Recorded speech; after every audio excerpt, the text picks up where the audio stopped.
طالبہ و طالبات السلام علیکم۔ آج ہم جماعت ناہم کی ہم نظم نمبر 4 کو دیکھیں گے، میدان کربلا میں گرمی کی شدت۔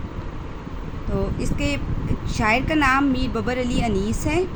دیکھتے ہیں ہم غزل کا پہلا بند، نظم کا پہلا بند دیکھتے ہیں۔ گرمی کا روز جنگ کی کیوں کر کروں بیاں، ڈر ہے کہ مثل شمع نہ جلنے لگے زباں۔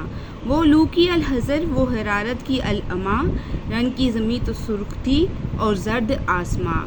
اب خنک کو خلق ترستی تھی خاک پر، گویا ہوا سے آگ برستی تھی خاک پر۔ تو پہلے ہم مشکل الفاظ کے معنی دیکھتے ہیں۔ مثل شمع، شمع کی طرح، الحذر خدا کی پناہ، الامان یہ بھی خدا کی پناہ ہے، حرارت گرمی، رن میدان جنگ، آب خنک ٹھنڈا پانی۔ نظم کے پہلے بند کی تشریح کی طرف آتے ہیں۔ میر انیس کا کمال مرثیہ نگاری ہے۔ ایسا لگتا ہے کہ دل میں ایک چھوٹی سی کربلا بسا رکھی ہے۔ ان کا مرثیہ حقائق سے لبریز اور زبان صاف و پاک ہے۔ آپ محاورہ، روزمرہ، ثنایا، بدایہ کے استاد مانے جاتے ہیں۔ کہا جاتا ہے کہ اگر زبان سیکھنی ہے تو میر انیس کے گھرانے سے سیکھو۔ تشریح سے پہلے ہم دیکھ لیتے ہیں کہ مرثیہ کس کو کہتے ہیں۔ مرثیہ عربی زبان کا لفظ ہے جو لفظ رسی سے مشتق ہے۔ رسی کے معنی ہے مردے پہ رونا اور آہوزاری کرنا۔ یہ صنف عربی شاعری میں رائج تھی۔ عزیزوں اور بزرگ ہستیوں کے موت پر رنج و الم کے جذبات سے لبریز جو اشعار کہے جاتے تھے، انہیں اصطلاحاً مرثیہ کہا جاتا ہے۔ یعنی کہ بزرگ ہستیوں کے اور کسی کی موت پر رنج و الم پر جو جذبات ہوتے تھے، وہ اس میں جو اشعار کہے جاتے تھے اس کو مرثیہ کہتے ہیں۔ اردو میں عزیز اور بزرگ ہستیوں کے مرثیے بھی لکھے جاتے ہیں۔ مثال کے طور پر علامہ اقبال کا تحریر کردہ شخصی مرثیہ والدہ مرحومہ کی یاد میں عمومی طور پر صنف واقعات کی کربلا سے مخصوص ہو گئی، اور اس صنف سے اردو شاعری میں بہت ترقی کی۔ یوں اردو میں شخصی مرثیہ بھی لکھا گیا اور کربلائی مرثیہ بھی لکھا گیا۔ یعنی کہ کربل کا جو واقعہ تھا اس کی تصویر کشی کی گئی، اور وہاں پہ حضرت امام حسین رضی اللہ تعالیٰ عنہ کی شہادت کا جو واقعہ پیش آیا، تو یہ جو کسی کے موت کا واقعہ یا شہادت کا واقعہ، اس کو جو ہے مرثیہ نگاری کہتے ہیں۔ اس کے جو اشعار کہے جاتے ہیں اس کو مرثیہ نگاری کہتے ہیں۔ غزل یا نظم کی تشریح سے پہلے جو شاعر ہوتے ہیں اس کے بارے میں تھوڑا سا ضرور آپ نے بیان کرنا ہوتا ہے۔ تو ہم میر انیس کے بارے میں اوپر پڑھ چکے ہیں کہ آپ روزمرہ محاورہ، ثنایا، بدایہ کے استاد مانے جاتے تھے۔ کہا جاتا ہے کہ اگر زبان سیکھنی ہے تو میر انیس کے گھرانے سے سیکھو۔ اب شاعر جو اس بند میں وہ کہہ رہا ہے کہ شاعر میدان کربلا میں گرمی کی شدت کو بیان کرتے ہوئے کہتا ہے کہ ایک تو یہ ملک عرب کا ریگستان تھا جس کی گرمی کو بیان نہیں کیا جا سکتا، اور پھر یہ تو جنگ کا دن تھا۔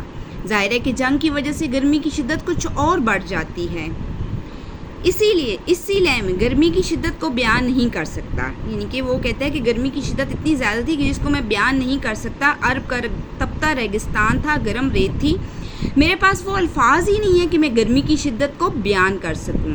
میں اس بات سے ڈرتا ہوں کہ میری زبان گرمی کی شدت اور صحیح کیفیت بیان کرتے ہوئے شمع کی مانند جلنے نہ لگے۔ کہتا ہے شاعر کہ اتنی گرمی ہے کہ کہیں یہ نہ ہو کہ میں کربلا کی گرمی کی شدت کو بیان کرتے ہوئے کہیں میری زبان بھی ہے وہ شمع کی مانند جلنے نہ لگے۔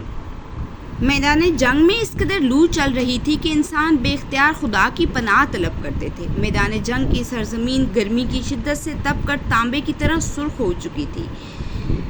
گرمی اس قدر شدید تھی کہ آسمان بھی اس کی شدت سے محفوظ نہیں تھا، بلکہ وہ بھی زرد پیلا دکھائی دے رہا تھا۔ زمین پر اللہ تعالیٰ کی مخلوق اور لوگ ٹھنڈے پانی کو ترس رہے تھے۔ انہیں گرمی کی شدت میں پیاس بجھانے کے لیے ٹھنڈا پانی نہیں ملتا تھا، جس سے وہ بےتاب اور بے حال ہو رہے تھے۔ گرمی کی شدت کی یہ کیفیت تھی کہ ایسا محسوس ہو رہا تھا کہ جیسے ہوا سے زمین پر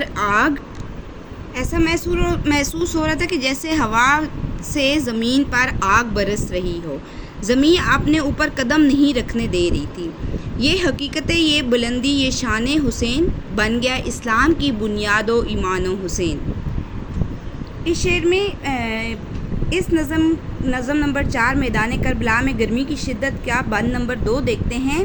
وہ لو، وہ آفتاب کی حدت، وہ تاب و تب، کالا تھا رنگ دھوپ سے دن کا مثل شب، خود نیر القمہ، خود نہر علقمہ کے بھی سوکھے ہوئے تھے لب، خیمے تھے جو حبابوں کے تپتے تھے سب کے سب، اڑتی تھی خاک خشک تھا چشمہ حیات کا، کھولا ہوا تھا دھوپ سے پانی فرات کا۔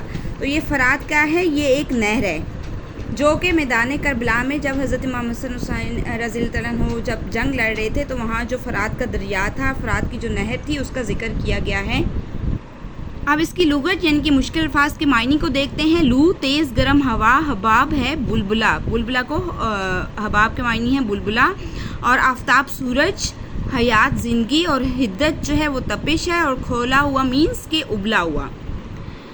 میر انیس کا کمال مرثیہ، میر انیس کا کمال مرثیہ نگاری ہے۔ شاعر میدان کربلا میں گرمی کی شدت کے منظر نگاری کرتے ہوئے کہتے ہیں کہ اس روز گرمی اور لو نقطۂ عروج کو چھو رہی تھی۔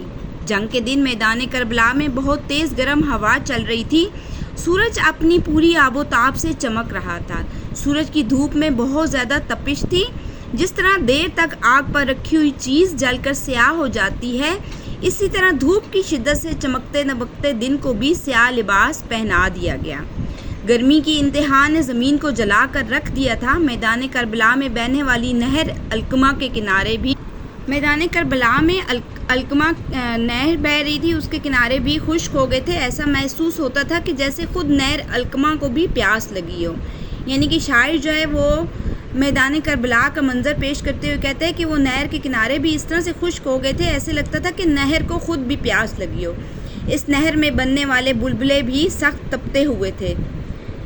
بقول شاعر، جس گرمی کی حدت سے یہاں نہروں کے کنارے سوکھ گئے، اس گرمی میں ذی روح خلائق کا عالم پھر کیا ہوگا؟ کہ اگر نہر کے کنارے سوکھ سکتے ہیں تو پھر دیکھو جو ذی روح جو زمین پر بسنے والے تھے ان کا عالم اس گرمی میں کیا ہوگا۔ شاعر کہتے ہیں کہ کربلا کے صحرا میں ہر طرف جھلسا دینے والی ہوائیں چل رہی تھی اور ہر طرف خاک اڑ رہی تھی، ایسے میں زندگی بے جان سی ہو گئی تھی۔ گرمی کی شدت نے زندگی سے مایوس کر دیا تھا۔ ایسی گرمی کی شدت میں دریائے فرات بھی اپنی داستان غم سنا رہا تھا اور اس کا پانی بھی ابل رہا تھا۔ زمینی مخلوق تو ایک طرف، آبی مخلوق بھی تڑپ رہی تھی۔ تو شاعر کیا کہتا ہے کہ اگر زمین مخلوق تو ایک طرف، جو پانی میں رہنے والے کیڑے مکوڑے تھے، جو آبی مخلوق تھی، وہ پانی میں بھی رہ کر تڑپ رہے تھے۔ میدان کربلا کی شدت کو وہ جتنا وہ شاعر ہمیں منظر ایک مثالیں دے کر بیان کر سکتا ہے وہ کر رہا ہے۔ بقول شاعر، اصول دین جو نہ بچاتے کربلا والے، ورق ورق یہ کہانی بکھر گئی ہوتی، بچا گیا اس سے سجدہ حسین کا، ورنہ نماز عصر سے پہلے ہی مر گئی ہوتی۔